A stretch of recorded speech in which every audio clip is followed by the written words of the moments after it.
Welcome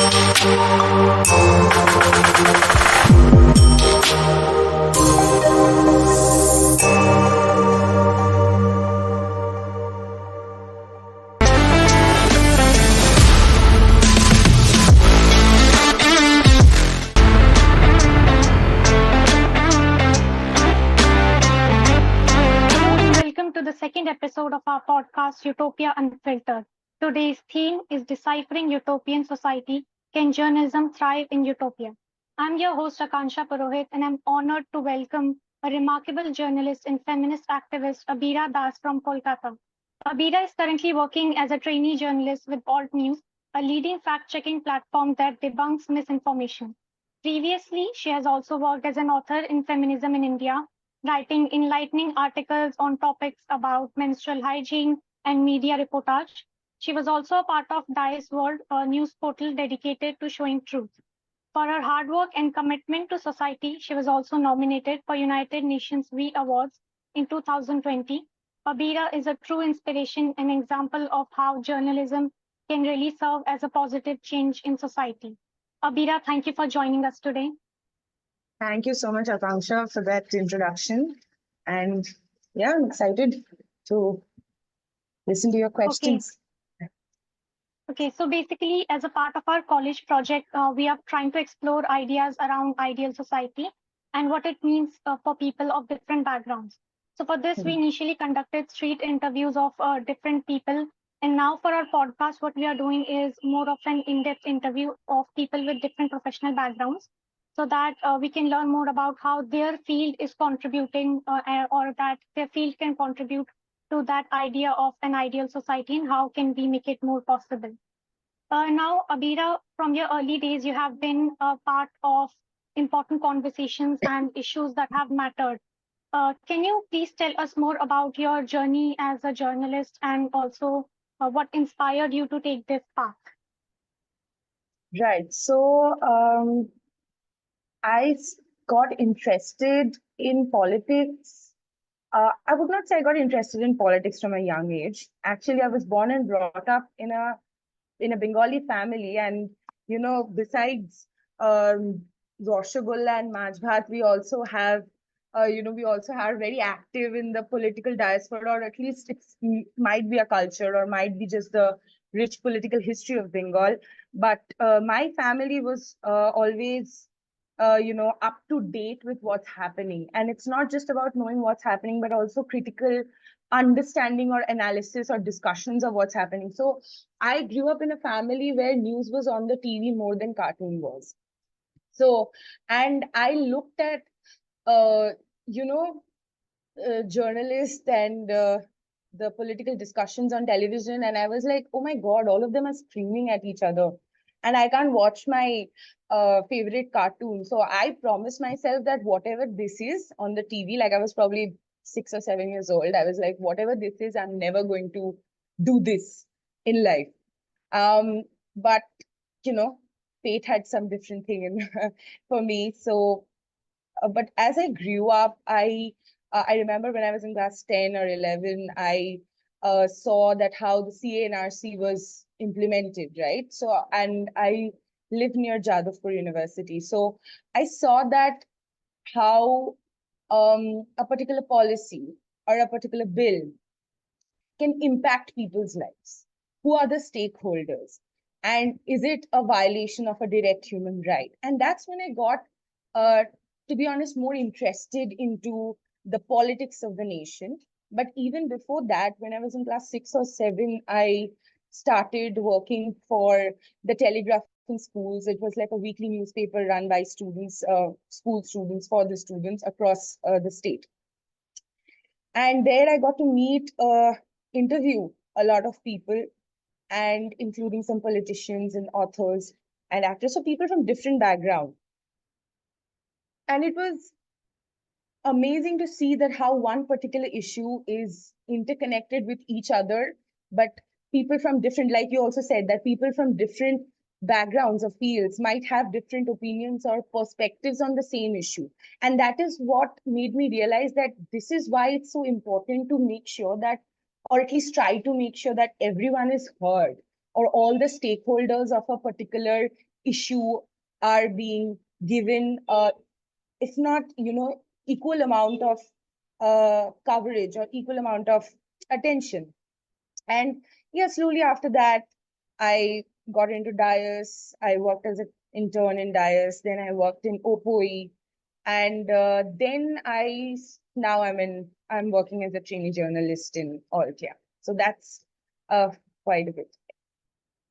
So, beginning with your perspective of an ideal society, what, according to you, an ideal society looks like, and how journalism as a fourth pillar, because media is called a fourth pillar, how it can help make this vision a reality. Right. So I think that ideal society, like you said, in the beginning, that ideal society has different meanings for different people. And what is ideal for me might not be ideal for someone else.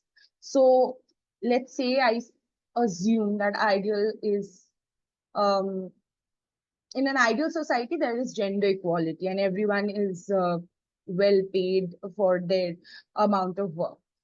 But then again, for someone else, the ideal society may be something different.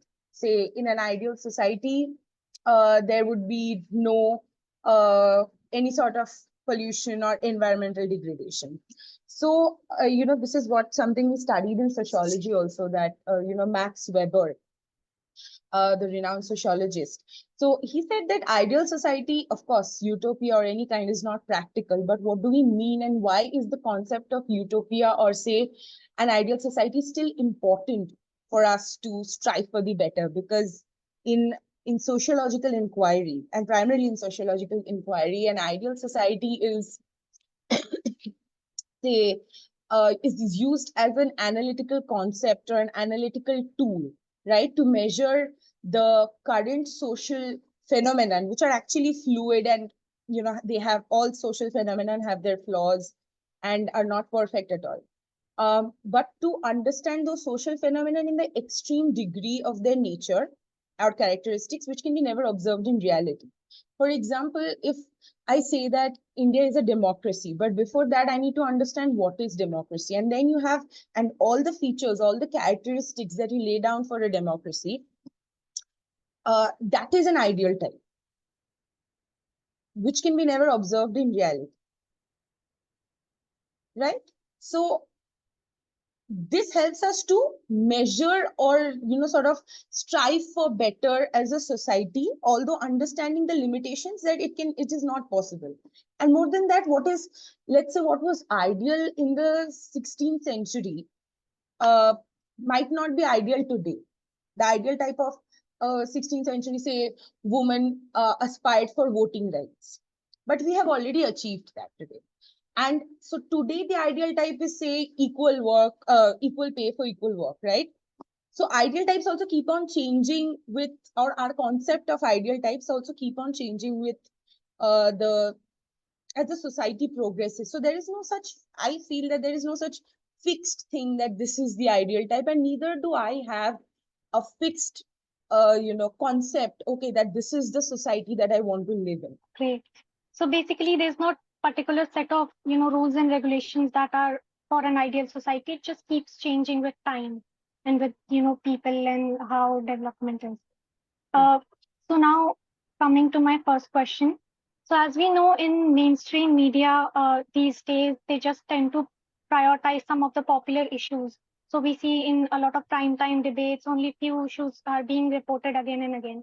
But in an ideal world or something that we are striving for, we would see a lot of marginalized voices and issues of different kinds. So like if if for someone like us who are trying to work towards an ideal society, which is not what it is right now. So how would you think like we can do that? I think let's say in an ideal society, if you're talking about an ideal method of journalism, or maybe in an ideal society, how would journalism work, or what is the function of journalism in improving the society so that we are a little closer to uh, in a better society, a little closer to our dream of a better society. In that case, I think um, we are moving backwards. I feel that in that case, as India, we are moving backwards. The press freedom index speaks for itself for India. The quality of mainstream journalism is it's hardly news there. It's all when journalists blurt out opinions, when journalists spread misinformation, disinformation, that's when the society takes a back step. The work of journalism or any media outlet, I mean, any media organization is to be a watchdog. We are nothing but we are watchdogs and we report facts. That's it. So, in that way, I think our concept of journalism, right? Our concept of ethical journalism, practicing that or at least attempting to practice that to its fullest capacity is something is really necessary if we really want to keep journalism alive in India or in an ideal India. Journalism, as an institution is really not moving towards an ideal society. It's going backwards. And also, I think a large part of it is also government control and the censorship that is being imposed on, on journalism and also freedom of speech. Uh, how do you think can we effectively resist this sort of control that is being increased, by the government or like otherwise, because there's also self-censorship among, journalist institutions. So is there any way to sort of resist this so that maybe we can try to be more of a ideal society? Right.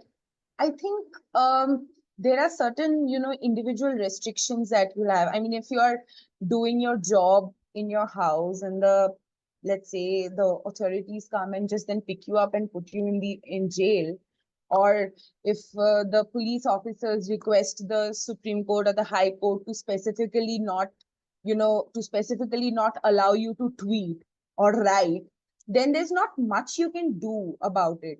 But what you can, at least in our age, in the young age, that all the young uh, women who are aspiring to be a journalist, it comes with its own challenges, just like every other field. But yes, the challenges of the government control has increasingly has been exacerbating over time. And I think from that point of perspective, if you see that government is trying to control your work or your line of work or you, then I think it comes with an understanding that your work matters. Your work matters. And because your work matters, it's being resisted or at a very higher level. Because your work matters in the sense that it has the capacity to influence, capacity to change, something which certain powerful authorities would not want that to be so. And in that case, there is nothing I feel that one can do apart from just doing their job. It is only when journalism is threatened to its highest point is the moment we need journalism the most. All we can do is, try to stick to our ethics and principles and just try to do what we can for the best. Yes. So as I said, we took a lot of street interviews of people, and something that stood out was for us was that women of a lot of different ages, they were for them the ideal society was basically where they didn't have to fear, getting out at night, or they were not afraid of anyone because the current society is not, safe for women, and that sort of tells you something about our society right now. So, drawing from your experiences as, being associated with feminist organizations and initiatives, what do you think efforts can be made to make this society maybe more inclusive and safe space for women as well? Inclusion or gender inclusion, be it cishet woman or cis woman or even the LGBTQ members, I think inclusion works at different layers. So first is the individual level, then you have the smallest unit of the society, which is family, and then you have NGOs and the organizations. And inclusion does not happen only in school or only in let's say my workplace, but as a society at large. So even the public transport you're sharing must be inclusive enough where people respect each other just for because they are human, or and does not discriminate on the basis of any particular gender or the other. So I think, yeah, I mean, awareness campaigns, then you have passing inclusive policies, more uh, implementing policies regarding gender sensitization or gender awareness in school level, in a primary level, where children haven't yet realized that it is, quote unquote, it is not normal. Different layers this thing has to go on, and this will take time, but I believe that we have, of course, the challenges are still there, the taboo still exists, um, but with continuous effort. It took us 200 years to get the voting rights, and the fight has just begun, I feel. So it will take time, but yeah, we can't give up hope just yet. So people becoming more educated and more awareness about different gender identities, especially at a very small level, at a very young level, is very important in this inclusion. So now you are involved with alt news, which is about fact checking and the misinformation that is spreading in the society. That is because misinformation is also something that fuels a lot of hatred in society, and a lot of misguided people also comes out of it. Do you think that what do you think about the role of fact checking in making the society more educated and more informed, and how can it help in really leading us to that society, perfect society? Fact checking is basically like something someone claims that, say, X happened, and you fact check it and you realize that no, that is not the case, Y happened, or maybe not X happened, like X did not happen. So if anything, it makes a person understand that, how their truth or how their trust was violated through the content that they're consuming and that they're believing in. And yes, it makes them informed, because then they can make informed choices, especially informed political choices, which makes or breaks a government. So that is why information plays a very important tool in combating propaganda. But there's another important challenge which is there, I believe, in not particularly in fact checking, but the impact of fact checking is that the confirmation bias. So I believe that, say, X community is bad. That's my bias. So I will always, my mind will cherry pick information which confirms my bias that yes, X community is bad. And even if, say, there is one incident where I say that this person from this particular community committed this, and uh, someone fact checks and tells me that, that is not the case, that is not what happened. And because I am biased against this particular community, I'll be like, okay, maybe not this incident happened, but something else happened. So the bias still persists. And that is something I honestly don't know. I think it's on an educational level, on a more awareness level, in a geopolitical level, and as well as in national political and social level. There needs to be conversations about this, but rather the opposite is happening, I believe.